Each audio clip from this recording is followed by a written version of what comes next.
우리 일상에서 잘못 사용하고 있지만 익숙함에 그 의미를 모르고 이렇게 사용하는 단어들이 많이 있습니다. 예를 들어서 이번에 설 연휴 때 고속도로를 운전하다가 그 표지판에 안내 문구를 보게 됐는데요. 절대 감속이라는 말을 보게 되었습니다.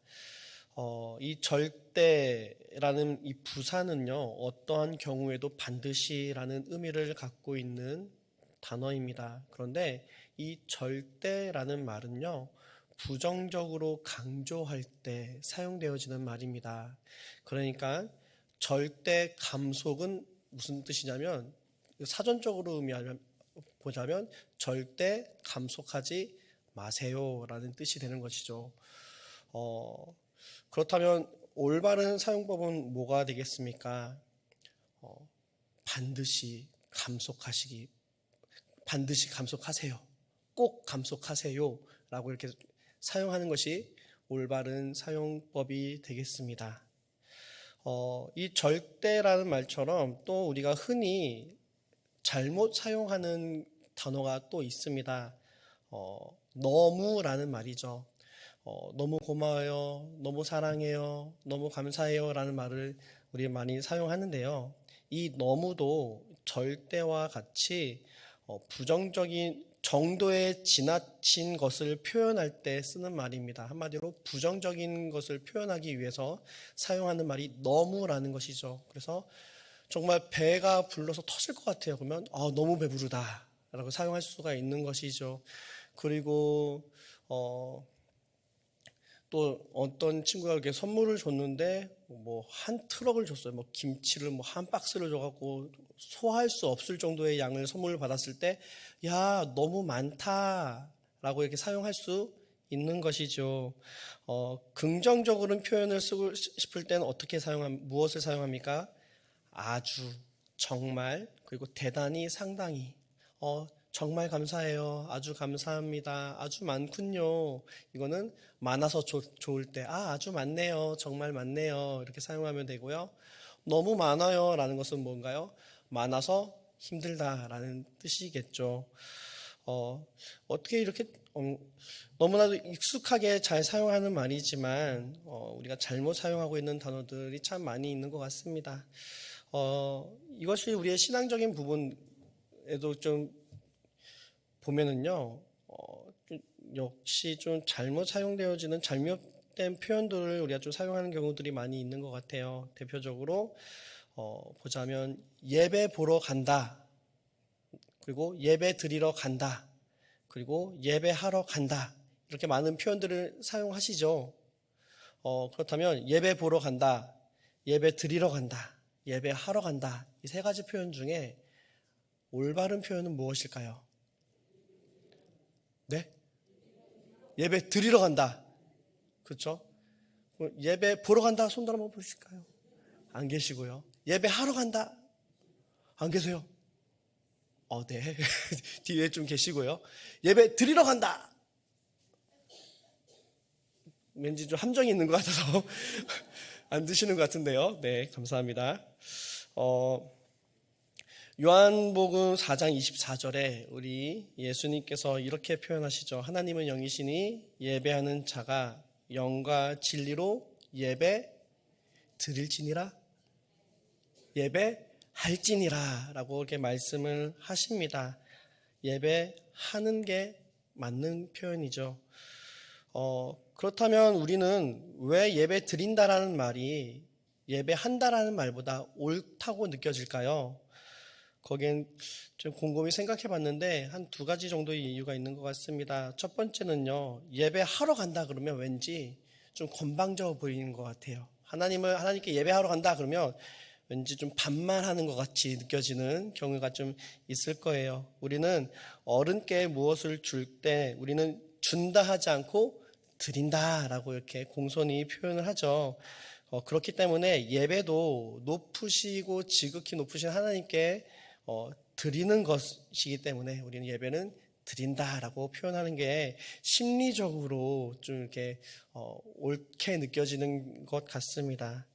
그런데 두 번째로는요, 우리가 한국 전통에서 일상적으로 이렇게 많이 드렸던 제사와 예배를 혼동해서 생각하는 경우도 있는 것 같습니다. 구약에선 제사를 한다고 하지 않고 드린다라고 표현하죠.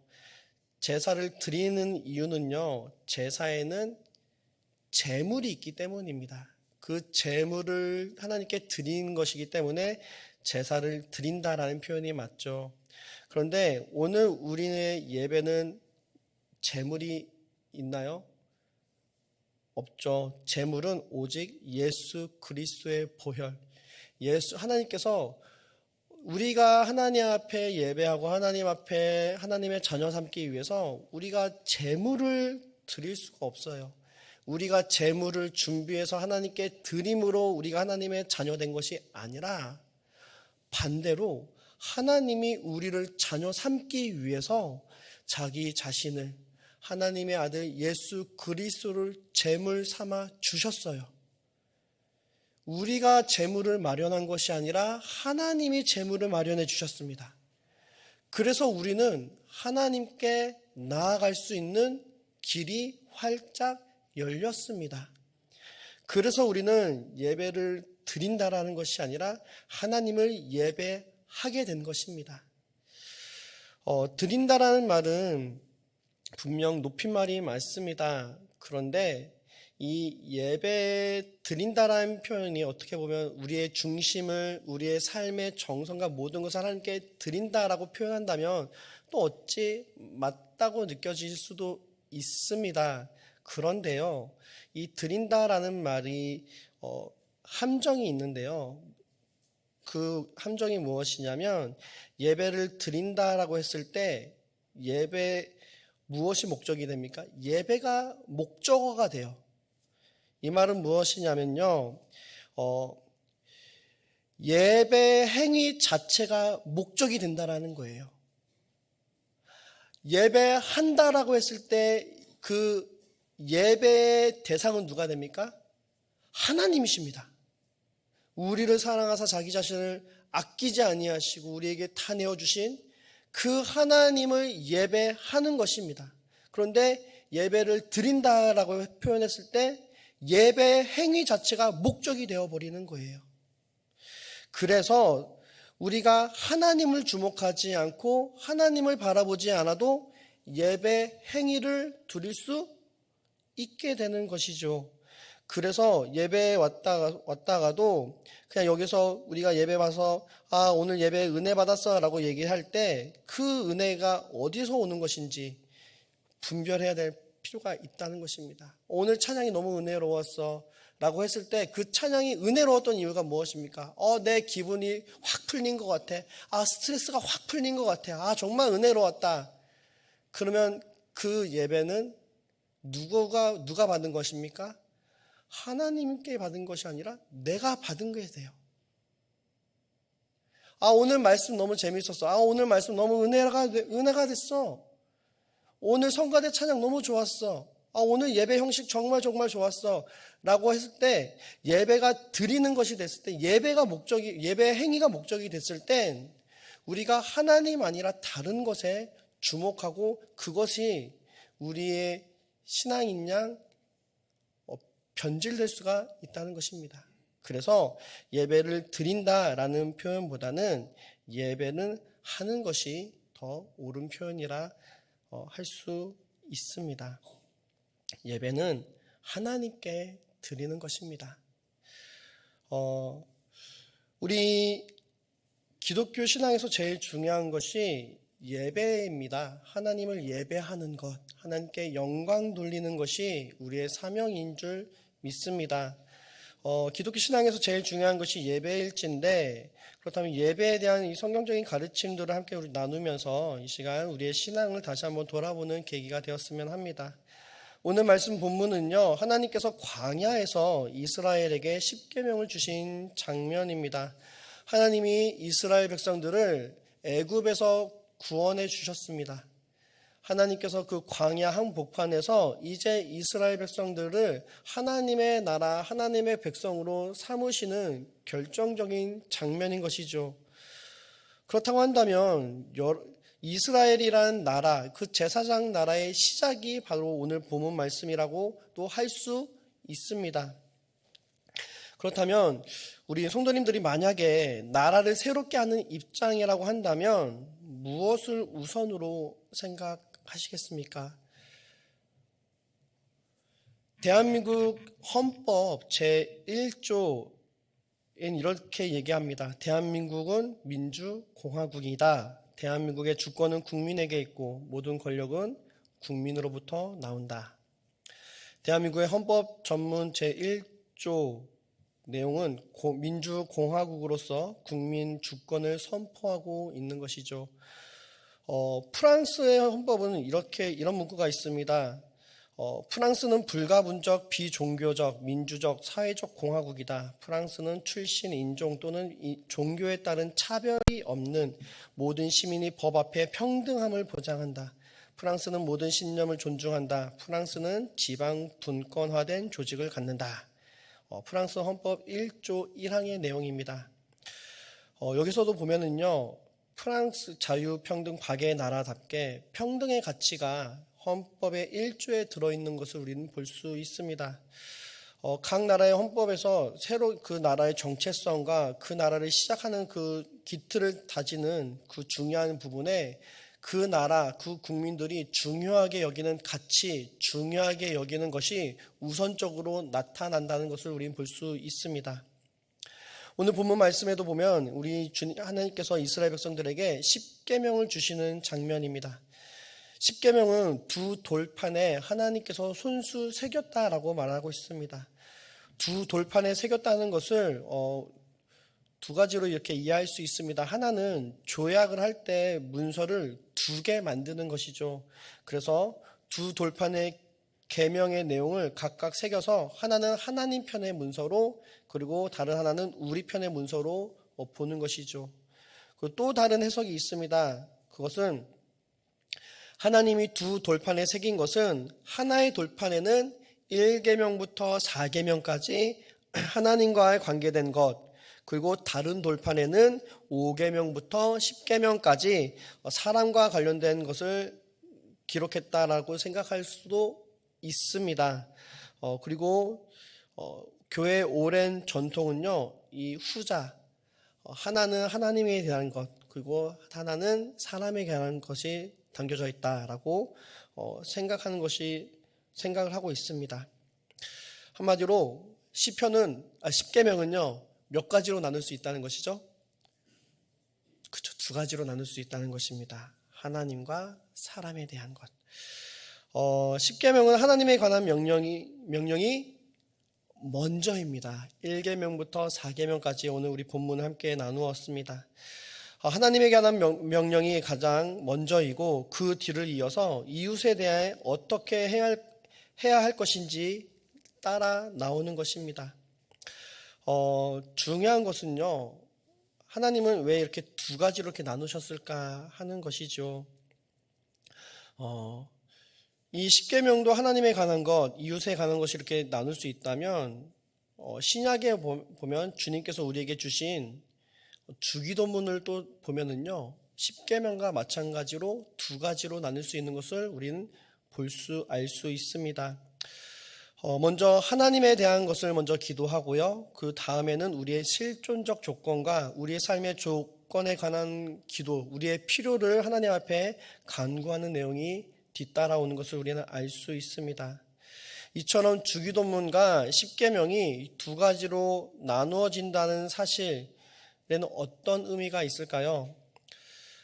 주기도문만 좀 가지고 생각해 보면은요, 우리가 하나님 앞에 기도하도록 예수님이 가르치실 때 예수님은 분명히 우리의 먹고 사는 일, 그리고 우리 일상생활에서 우리의 필요를 하나님 앞에 구하라고 가르쳐 주십니다.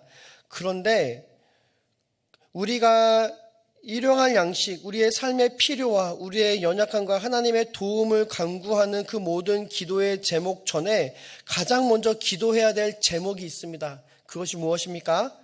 바로 하나님의 이름이 거룩해지기를 구하고 하나님의 나라가 이루어지기를 바라고 하나님의 나라 안에서 하나님의 뜻이 이루어지기를 먼저 기도하라는 것입니다. 이 사실만 보아도 이 주기도문은요, 하나님 나라를 향해 그 중심이 향해 있다는 것을 알 수 있습니다.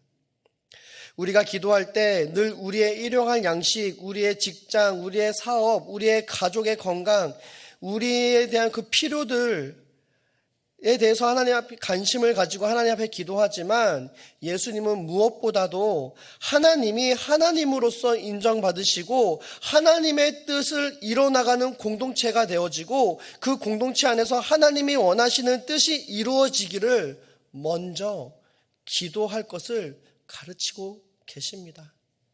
그래서 먼저 그의 나라와 그 의를 구하라. 우리 주님께서 우리에게 명령하고 계십니다. 우리는 하나님의 나라를 먼저 바라봐야 될 줄 믿습니다. 하나님의 나라를 간구하고 하나님의 뜻을 먼저 찾는 저와 여러분들 되어지길 원합니다.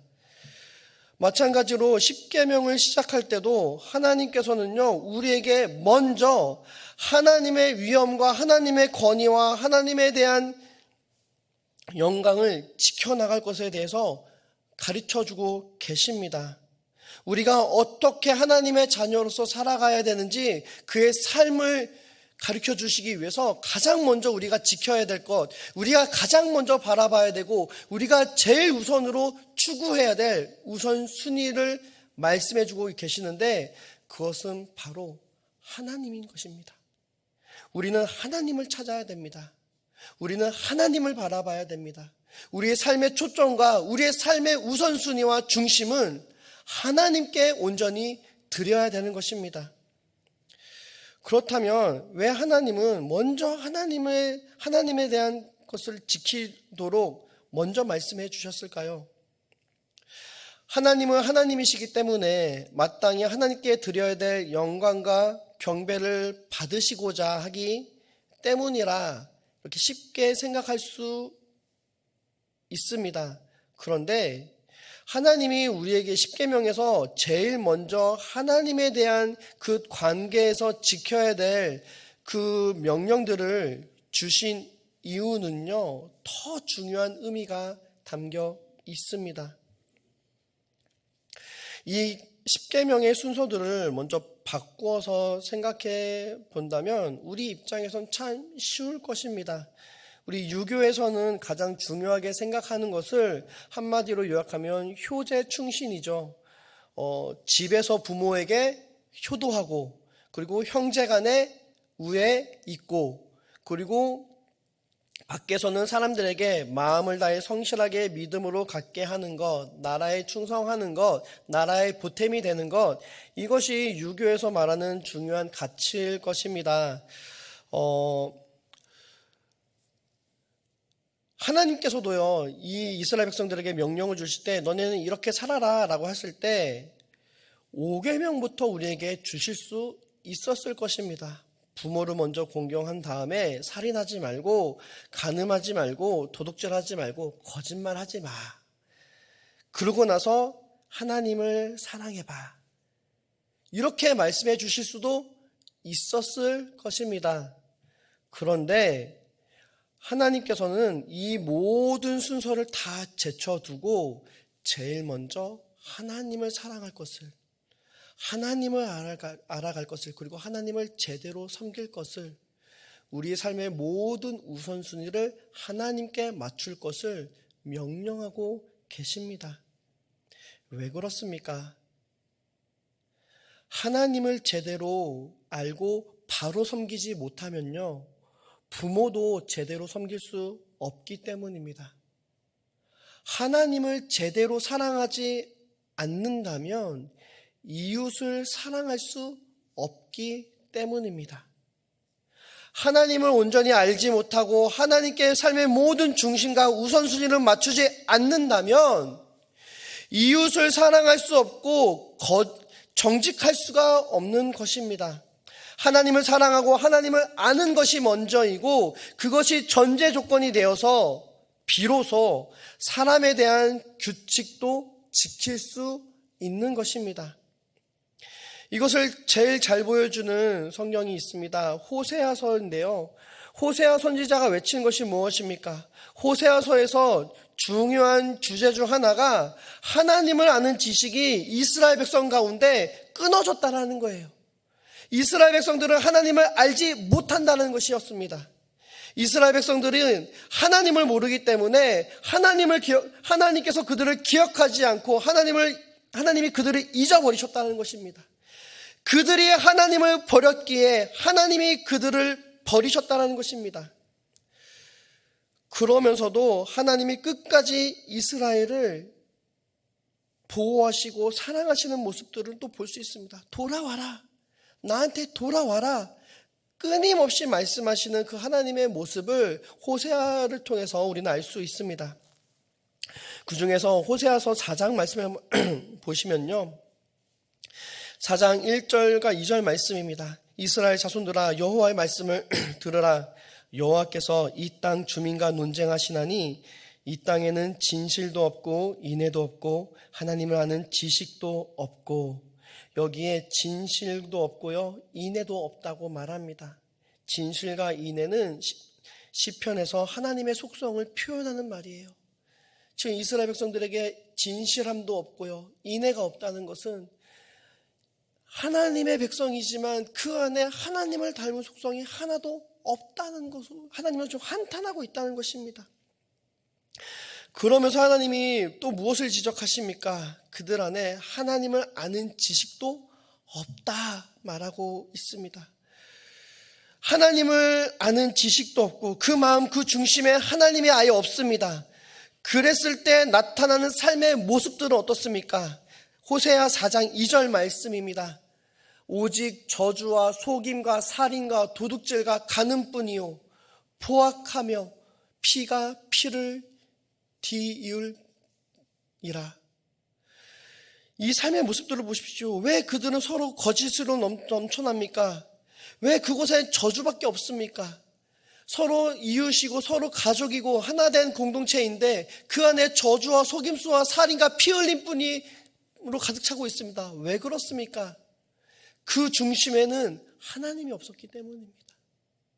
하나님을 알지 못했습니다. 하나님에 대한 그 마음이 없었습니다.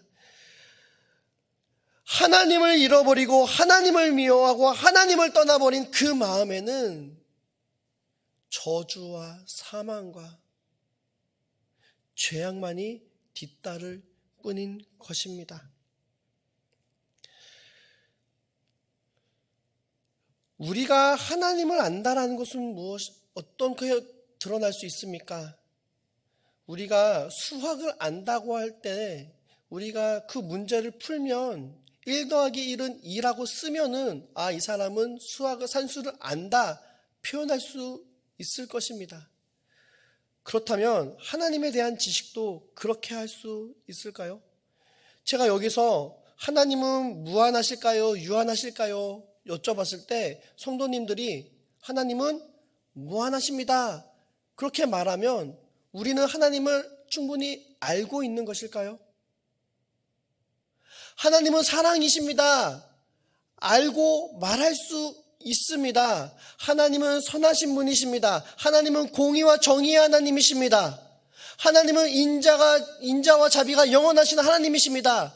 말할 수 있습니다. 그런데 그것을 고백하고 말한다고 해서 진짜 우리가 하나님을 사랑하고 하나님을 안다 말할 수 있겠습니까? 하나님은 이렇게 아는 것이 아니에요. 지식으로 알 수 있는 것이 아닙니다. 우리가 아무리 말로 하나님은 선하시다, 하나님은 사랑이시다, 하나님은 공의로우시다 말을 해도 이것이 우리가 하나님을 진짜 알고 있음을 증명하고 나타낼 수 없다는 것입니다. 그렇다면 우리가 하나님을 알고 있고 하나님을 사랑하고 있는지를 어떻게 보일 수 있습니까? 어떻게 알 수 있습니까? 호세아서의 내용을 따르면요, 우리가 어떻게 사는지, 이웃에 대해서 어떤 일을 하고 있는지, 그 모습을 통해서 우리가 진짜 하나님을 알고 있는지, 하나님을 사랑하고 있는지 그것을 알 수 있고 드러난다는 것입니다. 이웃에 대해서 우리가 어떻게 하는가, 결국 그 사람의 하나님을 향한 사랑과 하나님에 대해 아는 지식에 나타난다는 것이죠. 우리가 이웃에 대해서 어떻게 행하고 있는가, 우리가 이웃에게 어떤 말을 하고 어떤 행동들을 하고 있는가, 어떤 마음으로 품고 있는가, 그것이 우리가 하나님을 사랑하고 하나님에 대해 아는 그 지식에 따라 나타난다는 것입니다. 삶의 중심이 하나님을 향해 있지 않으면 필연적으로 하나님이 금하신 일을 이웃에게 하게 되어 있습니다. 하나님에 대한 지식이 사람에게 어떻게 행동해야 하는지의 지식보다 선행된다는 것입니다. 그런데 하나님에 대한 지식이 있는지 없는지는 입으로 하는 말에 달려있지 않고 실제 내가 살아가고 있는 삶의 모습을 통해 알 수 있다는 것입니다. 하나님을 아는 지식은 단지 말로만 지식적인 글을 통해 알 수 있는 것이 아닙니다. 하나님이 하시는 일에 우리가 정말 관심을 두고 하나님께서 마땅히 드려야 될 경배를 드리는 것, 그것이 하나님을 사랑하는 것이고 하나님을 알아가는 것이고 그것이 하나님을 예배하는 것입니다. 그래서 모세는요, 신명기에서 이스라엘 백성들에게 이렇게 말합니다. 이스라엘아 들으라, 우리 하나님 여호와는 오직 유일한 여호와이시니. 함께 5절 말씀 읽겠습니다. 너는 마음을 다하고 뜻을 다하고 힘을 다하여 내 하나님 여호와를 사랑하라. 아멘. 모세가 신신당부한 것이 무엇입니까? 모세가 삶의 유언으로 남긴 그의 가르침은 이것입니다. 내 하나님 여호와를 사랑하라. 너는 마음을 다하고 뜻을 다하고 힘을 다하여 내 하나님 여호와를 사랑하라. 이 말은 너의 삶의 우선순위를 하나님께 맞추라는 말입니다. 우리의 삶의 가장 우선되는 가치를 하나님께 드리라는 것입니다. 하나님을 사랑할 때 우리는 비로소 이웃을 사랑할 수 있습니다. 우리가 우리의 삶의 모든 우선순위를 하나님께 드리고 하나님의 마음에 우리의 관심을 두고 하나님이 행하고자 하시는 일에 우리가 전심전력 순종하며 나아갈 때 그것이 하나님께서 기쁘게 받으시는 예배가 될 줄 믿습니다. 예배는 행위가 아니라 우리의 삶의 우선순위와 가치를 하나님께 맞추고 하나님께 드리는 것입니다. 그것이 예배의 시작이고 하나님이 찾으시는 예배가 될 줄 믿습니다. 오늘 우리 삶의 자리 가운데 우리의 이 예배의 행위를 넘어 예배의 중심, 이 예배의 본질을 회복하며 하나님을 마음 다하여 힘을 다하여 뜻을 다하여 사랑함으로 하나님을 참되게 예배할 수 있는 저와 여러분 되시기를 주님의 이름으로 축복합니다. 함께 기도하겠습니다. 함께 기도하시기 전에 함께 찬양